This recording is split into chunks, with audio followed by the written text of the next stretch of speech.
Ninguém tem dúvida disso. A reforma era mais do que necessária, já estava faltando infraestrutura. Agora, eu sou jornalista, eu tenho que dar a minha opinião, né? Agora, antes de ser jornalista, eu sou cidadão. E um cidadão que também depende dos serviços públicos funcionando direitinho. Aliás, pagamos todos nós aqui impostos, né? Para que a gente possa ser atendido na hora que a gente precisa. E aí eu pergunto para o senhor e para a senhora que estão aí do outro lado. Desse jeito como foi feito aí o fechamento, com pouquíssimos dias, né, de antecedência, avisando a população, surpreendendo muita gente, vocês acham que foi feito da maneira correta, velho? Vocês não acham que era preciso ter pensado num outro local para funcionar como apoio a essa população que usa o pronto-socorro do São José antes de fechar as portas? Se bem, né, que o pessoal ia para lá, já não tinha médico mesmo para atender, não tinha funcionário suficiente. Para a prefeitura foi até melhor, porque tirou da sua vitrine um local que não estava funcionando da maneira como deveria, porque não tinha gente suficiente. Essa é uma realidade, infelizmente, do atendimento dos prontos-socorros aqui de Campinas. Ou eu estou falando alguma bobagem, não estou inventando nada. Tudo aquilo em cima daquilo que nós já retratamos, né, em reportagens, nas denúncias dos próprios telespectadores da Band, do Brasil Urgente. Eu estou falando alguma bobagem aqui? Né? Faz pouca diferença se você for pensar que o prédio aberto ou fechado já não tinha médico para atender, só que perdeu a referência àquela população e agora vai ter que ir para o Mário Gatti, vai ter que ir lá para a Vila Padre Anchieta, vai ter que ir para Ouro Verde, vai ter que ir para outras unidades para ser atendido. Perdeu a referência ali. Aliás, nós procuramos a prefeitura, não foi isso? Porque o nosso jornalismo ouve todas as partes. Ainda que as pessoas digam aqui, mas vocês cobram demais, vocês ficam questionando demais. Esse é o nosso papel, nós vamos cobrar e vamos continuar pegando no pé e botando o dedo na ferida, doa quem doer. Aliás, a nossa equipe aqui do Brasil Urgente vai, aonde muito político nem coragem de botar o pé tem. E se botar o pé, por exemplo, num pronto-socorro desse aí, vai ouvir reclamação de gente, né, que com certeza tem toda a razão para reclamar. Nós procuramos a prefeitura disse o seguinte, que os moradores do entorno e os pacientes foram avisados sobre a reforma por telefone, mas de fato foram, a reportagem mostra isso. 3 dias antes do fechamento, mas foram. Pegou todo mundo de surpresa. E aí a secretaria disse que não cogitou um outro lugar para montar provisoriamente esse espaço, né? Porque para adaptar o local isso geraria custos desnecessários na visão do executivo. Tá bom, né? Enquanto isso o povão que já estava... não vou falar o que eu ia falar aqui não, porque senão vai ficar feio, rapaz, tem que respeitar o horário aqui. Mas o povão que já estava com a corda no pescoço continua enforcado à espera de atendimento médico aqui na nossa cidade. Aliás, é uma boa sugestão de pauta, hein? Depois do fechamento do PS São José, o quanto isso impactou nas outras unidades. O Mário Gatti, que já tinha problema, como é que está a situação do Mário Gatti? Vamos dar uma olhada nisso? Nós vamos dar uma olhada nisso, vamos trazer aqui na tela da Band. Agentes da Prefeitura de Campinas desmontaram uma ocupação de terra hoje de manhã em um bairro da região sul da cidade. É aquele lá do Nossa Senhora de Lourdes, aquele espaço foi invadido no fim de semana. Aliás, já são mais de 50 tentativas de invasão ou invasões desde o início do ano aqui em Campinas. Eu sempre digo aqui que eu não sou favorável à invasão. Eu acho que a invasão não deve acontecer. No entanto, reconheço publicamente aqui, né, que essas pessoas que acabam ocupando esse espaço são pessoas que, na maioria dos casos, né, são tratadas da pior maneira possível pela política habitacional do nosso país. Aliás, o que tem de promessa de captação é isso, tem programa não sei o quê, programa colar, mas gente pobre que precisa mesmo não conseguiu, né? Apartamento, não conseguiu casa.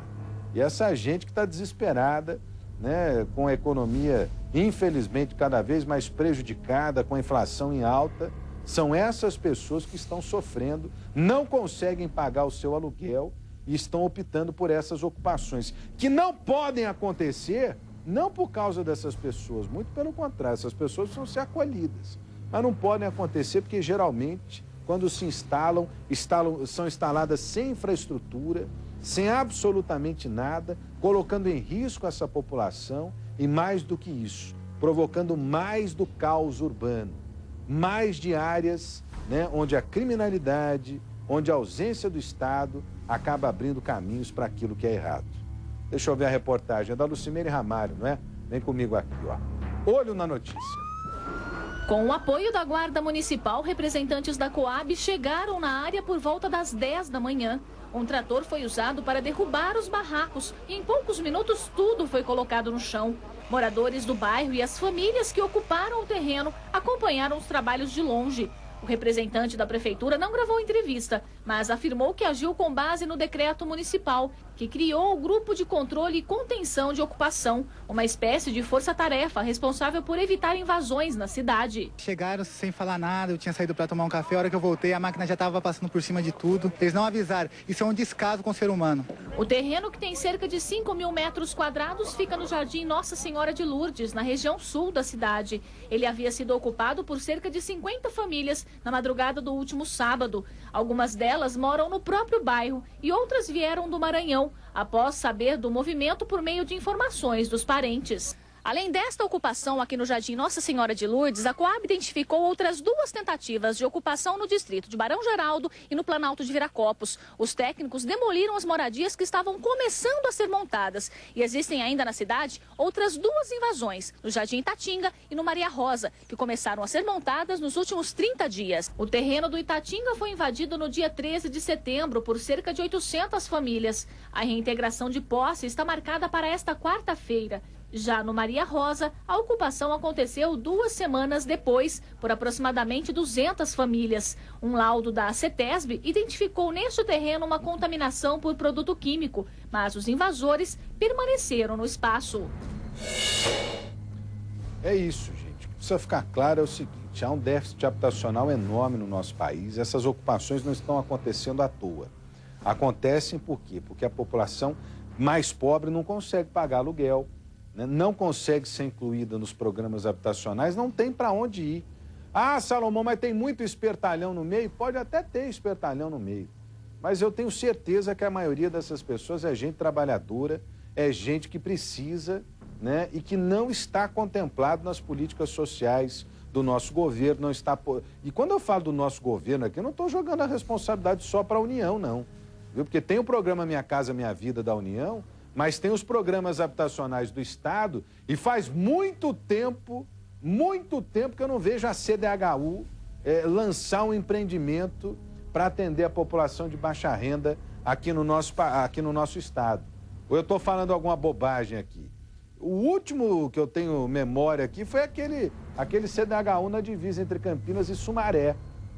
Aliás, onde nós temos uma audiência enorme lá. Um abraço para o pessoal, né, que mora ali na Padre Anchieta, mora no Residencial São Judas, na divisa entre Campinas e a cidade de Sumaré. Né? O que eu tenho lembrança, que eu tenho memória, foi o último da CDHU aqui.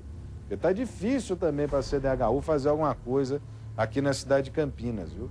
Então a gente tem problemas graves. Esses programas que os políticos prometem, mas na hora de atender a quem realmente precisa, meu camarada, é muito pouco. É muito pouco.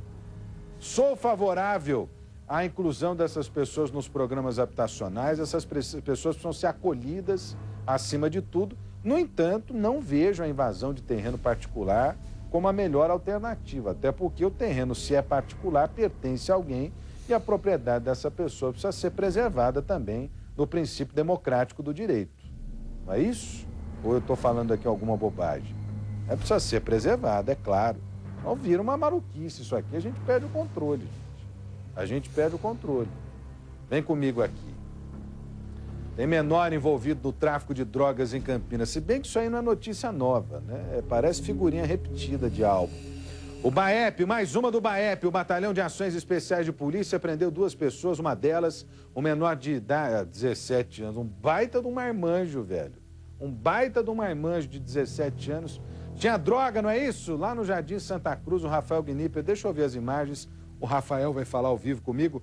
Ô, Rafa, que coisa, hein, rapaz? Era droga e na mão de adolescente. Mais um adolescente cooptado pelo crime, mais um adolescente que infelizmente se perde no mundo das drogas, hein? Rodrigo, parece até notícia repetida, né? Mas infelizmente não é. Foram apreendidas duas pessoas, né? Um maior de 23 anos e outro menor de 17 aí durante o patrulhamento, numa ação do BAEP no Jardim Santa Cruz. Com eles, Rodrigo, estavam 41 pinos de cocaína, 52 de crack e maconha. Além de tudo isso, Rodrigo, não bastasse a droga, né, que foi encontrada pelos policiais, eles ainda encontraram armas, né, e munição calibre 22, além de uma chave. Essa chave era de uma residência onde, adivinha só, os policiais encontraram mais drogas, além de uma balança, tudo pronto para já ser vendido, para já ser comercializado em 3 regiões aqui de Campinas. Certamente um depósito do crime, hein, Rafael? Certamente um depósito do crime, material, né? O famoso caderninho de controle do tráfico de drogas. Do BAEP, hein? Esses dois jovens, Rodrigo, jovens aí de 23 e 17 anos, eles descobriram que os jovens trabalhavam na contabilidade e tinham a função de transportar essa droga para ser vendida. Vale lembrar que o menor foi encaminhado para a Delegacia de Infância e Juventude e o maior foi apreendido na segunda secção. Eu estava falando para o Rafael que o seguinte, Rafael, que certamente essa casa era um depósito, né, do crime. Hoje o criminoso ele não guarda mais uma grande quantidade de droga, né? O traficante prefere manter pequenas quantidades de drogas, até porque existem ações da polícia, né? E essas ações tiram da rua uma quantidade significativa de droga. Se ele deixa muita droga, tem muita droga apreendida. Então são pequenas porções deixadas nesses espaços, né? E que vão mudando de endereço à medida em que o tráfico vai necessitando ali de ser reabastecido. Ainda assim, né, é uma grande quantidade de droga que caindo aí na mão errada faz dinheiro para financiar o crime, né, e que destrói famílias, porque tem de jovem envolvido com droga, rapaz. Outro dia eu estava indo embora aqui da Band, o que eu vi foi a pior cena possível, um jovem, mas muito jovem, um adolescente de 16, 17 anos, ele acabou confessando para mim que estava pedindo dinheiro no cruzamento porque queria comprar droga, queria comprar crack. Você já vê um menino de 16, 17 anos consumido pelo crack. É um verdadeiro zumbi ambulante, uma coisa terrível. E aí você busca ajuda para